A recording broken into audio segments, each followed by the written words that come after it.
Alright, so today you're doing your evidence for evolution worksheet, and I just wanted to show you a couple of things about this worksheet before you get working with it.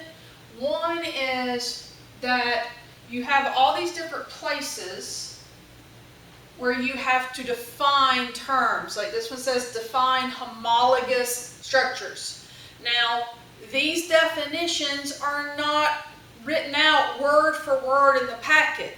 You can either Google them and look up those definitions, or you can infer those definitions from the packet. If you pay attention to the packet as you go, you can usually draw some inferences. All right.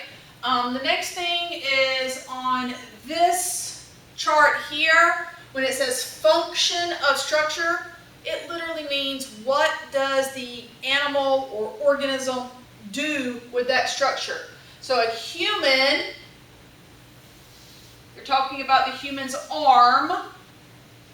What do you do with your arm? You pick stuff up, you grab it, and you hold stuff with it. What does a whale do with its flipper? What does a crocodile do with its front leg? Okay. What does a cat do with its front leg? What does a bird do with its wing? And what does a bat do with its wings? That's what that chart is about right here. What do they do with them? Now, this page talks about coloring the homologous structures the same.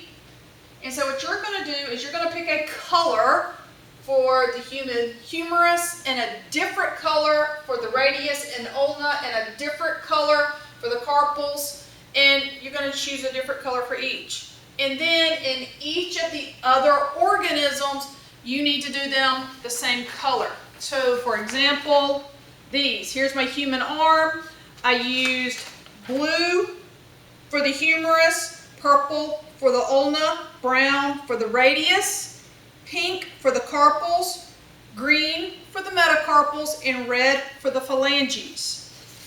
And then, so I did the same thing on the crocodile, okay?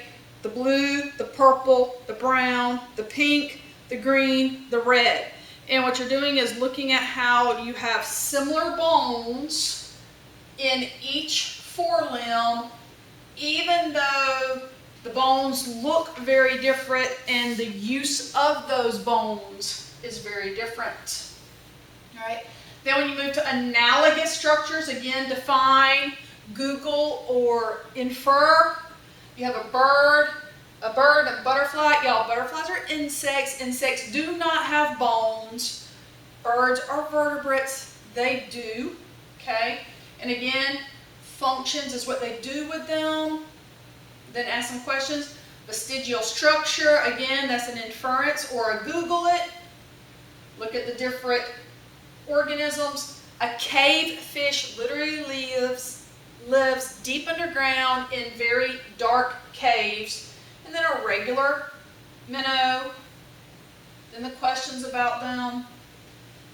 And then these are vestigial structures that went with that. And these are different structures that in a human are considered vestigial. All right? All of these are vestigial structures in humans. The possible function is, what do you think we would have used it for? Why do we have it? Okay? We don't use it now, but we probably did use it at some point. And so that is where you put what you think we used it for. And over here, why is it vestigial? Why do you think we don't need it anymore? Okay, why is the function no longer necessary? And then do your analysis. All right, so that is the evidence for evolution packet. Again, find me on Zoom if you have any questions, or email me.